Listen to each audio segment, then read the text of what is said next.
Welcome back to our channel. In this video, we'll explore Yamamoto Isoroku's complicated legacy, a paradox wrapped in an impeccably crisp naval uniform. We'll peer behind official documents and well-known headlines to discover lesser-known anecdotes, personal struggles, and the surprising emotional currents that guided him. For those of us who've ever had to follow orders that clashed with our own instincts, Yamamoto's story may resonate on a deeply human level. And for anyone fascinated by the dramatic tapestry of the Pacific War, these chapters of Yamamoto's life offer illuminating new insights into the shape of global history. So settle into your seat, get comfortable, and let's travel back to a time when the world's oceans raged with fire and steel, and explore the inner world of a man who both orchestrated an attack that rocked the world and silently fought an inner battle about whether it should happen at all.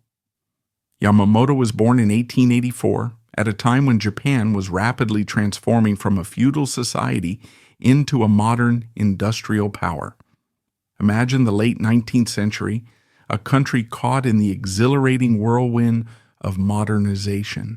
Steam engines rattling through rural landscapes, telegraph lines knitting far-flung towns together, and new universities brimming with students eager to master Western sciences.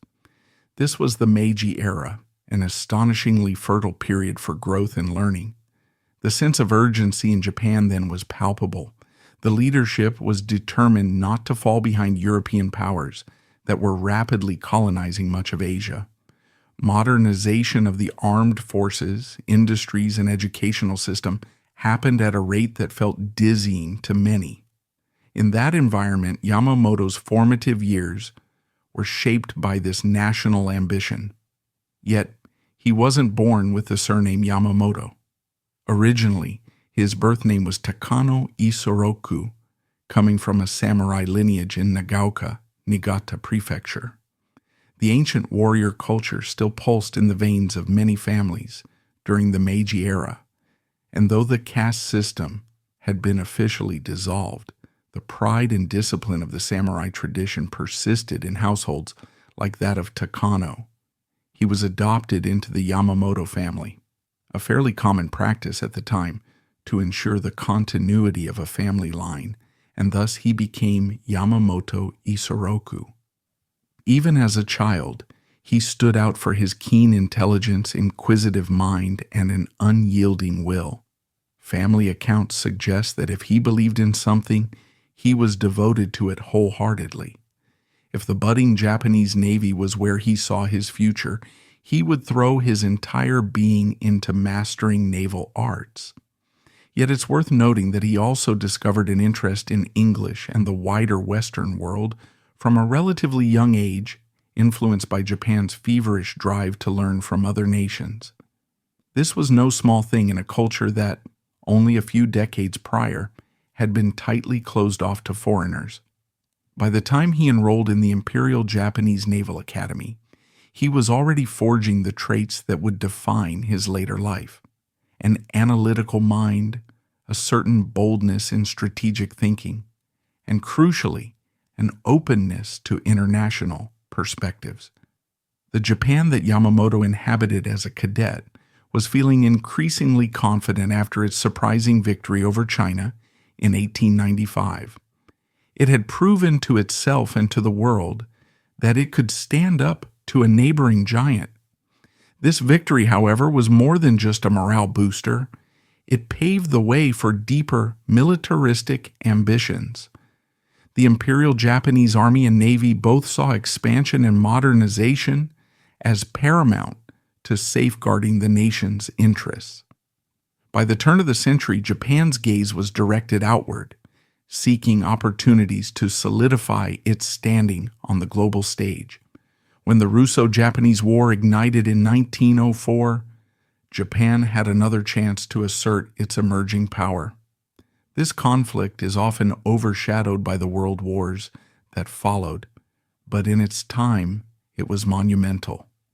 Japan shocked the globe by defeating Russia an outcome unimaginable to many Western observers, who believed that an Asian nation could never rival a major European power. The Imperial Japanese Navy's victory at the Battle of Tsushima in 1905 was particularly breathtaking.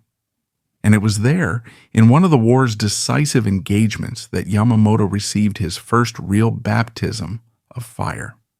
He was a young officer driven by both personal ambition and a patriotic fervor common to many Japanese of his generation.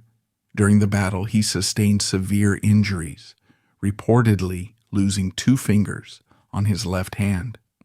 There's a story that's passed down in some circles that he later joked about the missing digits, but the truth is that the war left a deep impression on him. The wound was not only physical, but also a humbling reminder that modern warfare was both chaotic and lethal. Though hailed as a young hero, Yamamoto would leave that conflict with a sobering understanding of battle's harsh realities. In a sense, this experience tempered any romantic notions he might have had about the glory of war. Nevertheless, his star rose quickly within the Navy, in part because of his performance and also because of his evident intellect.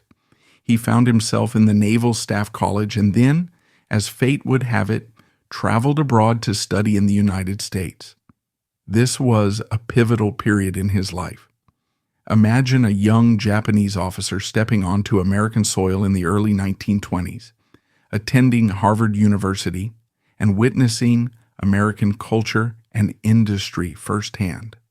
The U.S. at that time was roaring, cars filling city streets, jazz emanating from nightclubs, skyscrapers inching their way into the skyline.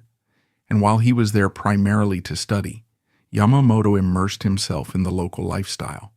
He developed a fondness for American customs, marveled at the country's vast resources, and was especially impressed by the industrial might that could roll off endless fleets of modern aircraft or battleships, if given the need. It's often noted that he became an avid poker player during his stay, an anecdote that might sound trivial, but hints at deeper cultural assimilation. He wasn't just passing through. He was learning how Americans thought, how their economy functioned, and gaining firsthand insight into a society far larger and wealthier than Japan. That open-mindedness set him apart from many of his peers back home, where some might have seen Americans merely as potential adversaries. Yamamoto developed friendships, even a genuine affection for certain aspects of American life. And this would become crucial later on, because it informed his stance on whether Japan should go to war with the U.S. Having glimpsed the industrial colossus up close, he understood the scale of America's capabilities in a way that many of his counterparts did not. Upon returning to Japan, he advanced steadily through naval ranks. While his responsibilities grew, so did his convictions about modern warfare. He had witnessed the effectiveness of air power firsthand. By this point, the role of aircraft carriers and long-range bombers in naval engagements was becoming increasingly evident, at least to those with the foresight to see it. Yamamoto was among the early proponents in the Imperial Japanese Navy who believed that the future lay in carrier aviation rather than in the big gun battleships that had dominated naval doctrine since before World War I. This stance earned him both respect and enmity. The old guard saw aircraft carriers as auxiliary tools meant to support battleships, not replace them. Yet Yamamoto, with his characteristic directness, pressed forward, making his case persistently. He believed that speed, surprise, and air supremacy would be the defining factors in modern sea warfare. Meanwhile, the 1930s were unfolding in ways that magnified tensions across the globe. Japan's incursion into Manchuria in 1931 and later conflicts in China deepened rifts between Japan and Western powers. The rise of militarism in Tokyo meant that voices advocating caution were increasingly sidelined by those who believed expansion was necessary for Japan's economic and political survival. In that environment, individuals like Yamamoto, who despite being a high-ranking naval officer, openly expressed skepticism about a war with the United States, found themselves in a precarious position. By then, Japan was inching ever closer to conflict. The alliance with Germany and Italy, under the Tripartite Pact signed in 1940, hardened sides. Still, Yamamoto's sense of duty to Japan never wavered, despite his deep misgivings. He frequently cautioned that a war with the U.S. would be a gamble, one that Japan was unlikely to win if it became a prolonged conflict. He is famously attributed with a warning that if Japan did choose war, he could perhaps run wild in the Pacific for 6 months to a year, but after that, he had no confidence in ultimate victory. Yet the current of militarism was too powerful, and for all his apprehension, Yamamoto was, at his core, a naval officer entrusted to carry out the will of his government. It was during this period that he devised, or at least refined, the plan that would become known to history as the attack on Pearl Harbor. The logic from his perspective was brutal but straightforward. If Japan was going to fight the U.S., its only chance lay in a devastating preemptive strike that would cripple the American Pacific Fleet. This would buy Japan enough time to consolidate its gains in Southeast Asia, secure vital resources, and possibly force a negotiated peace before the U.S. could fully mobilize. From a purely strategic viewpoint, it was a bold stroke, a lightning blow aimed at the jugular of American naval power. But from a moral perspective, even Yamamoto seemed to approach it with heavy reluctance. He had studied in America. He knew Americans. He even had personal connections there. Yet personal sentiments had to be pushed aside. The wheels of war were in motion. On December 7, 1941, the attack commenced. Japanese carriers unleashed waves of fighters, bombers, and torpedo planes on the unsuspecting American fleet at Pearl Harbor. The immediate effect was devastating. Battleships left burning, aircraft destroyed on the ground, and the U.S. plunged abruptly into World War II. For the Japanese public, Yamamoto soared to near mythic status as the architect of a triumphant strike. In certain corners of the Imperial Navy, he was celebrated for his strategic foresight. But behind that triumphant veneer, Yamamoto himself seemed uneasy. He privately remarked that he feared the operation had merely awakened a sleeping giant. Indeed, the U.S. industrial machine soon roared into action, surpassing Japan's ability to compete in a prolonged war. Yamamoto continued to lead Japan's naval strategy in the months that followed, orchestrating operations at sea that sought to maintain Japanese momentum. Some of those engagements succeeded, others faltered. Perhaps the most consequential was the Battle of Midway in June 1942. Hoping to lure the U.S. fleet into a trap near Midway Atoll, Yamamoto's plan hinged on complicated feints and an assumption of American unpreparedness. Instead, due in part to American code-breaking efforts, the U.S. Navy ambushed the Japanese carrier force. In a span of days, Japan lost 4 of its frontline carriers and many of its best naval aviators, a blow from which the Imperial Navy never recovered. Though Yamamoto shouldered some of the blame for this disaster, the specifics remain debated among historians. Some suggest that he overcomplicated the plan, while others cite staff breakdowns and the simple bad luck of being outmaneuvered by the Americans. Regardless, the myth of Japan's naval invincibility was shattered. Yet even in the aftermath of Midway, Yamamoto still commanded respect and loyalty within the Navy. He retained overall direction of operations in the South Pacific, a theater that included the Solomon Islands. By early 1943, the war had pivoted into a grueling slog for Japan. American forces, increasingly well-equipped, fought island by island, chipping away at Japanese positions. The Japanese Navy was stretched thin, resources were becoming scarce, and morale was fraying. Yamamoto, always the realist, likely understood where the tide was heading. He continued to conduct inspections of frontline units, offering encouragement and searching for ways to stave off further defeats. It was during one such tour in April 1943 that his life would end. Operation Vengeance, an American plan to assassinate Yamamoto, was a bold gambit that would have been almost unthinkable at the start of the war. But by this point, the Allies were fully committed to crippling the Japanese command structure any way they could.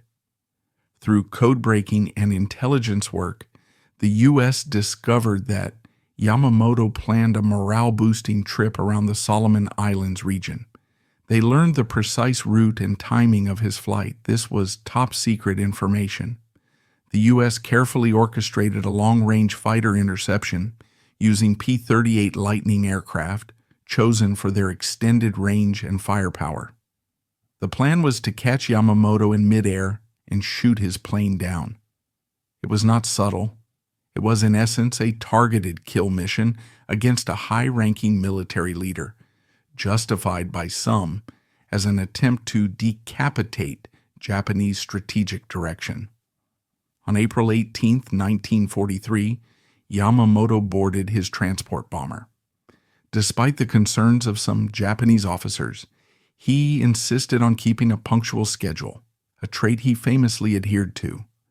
Unaware that American pilots were flying at near maximum range, hugging the waves to avoid radar detection, the small Japanese formation soared over the Solomon Islands. Suddenly, the American P-38s roared into view. A brief, ferocious aerial skirmish ensued. Yamamoto's plane was shot down, crashing into the jungle below. When Japanese search parties found the wreckage, they discovered Yamamoto's body among the twisted metal. One account, rarely mentioned in popular histories, claims that he was still strapped into his seat, white-gloved hand clutching the hilt of his katana. A bullet was said to have penetrated his head, though details differ across eyewitness reports. Regardless of the exact circumstances, the result was the same. Yamamoto Isoroku, the face of Japanese naval power, was gone. This operation marked one of the earliest public instances of a targeted killing in modern warfare, an act that raised eyebrows even among some American officers who understood how personally motivated it might appear. Yet from a purely strategic standpoint, it was considered a success by the Allies, removing a formidable admiral whose strategic mind continued to threaten their forces. Japan went into a period of mourning, as Yamamoto had been a national hero, a figure deeply associated with the Navy's successes and the national war effort.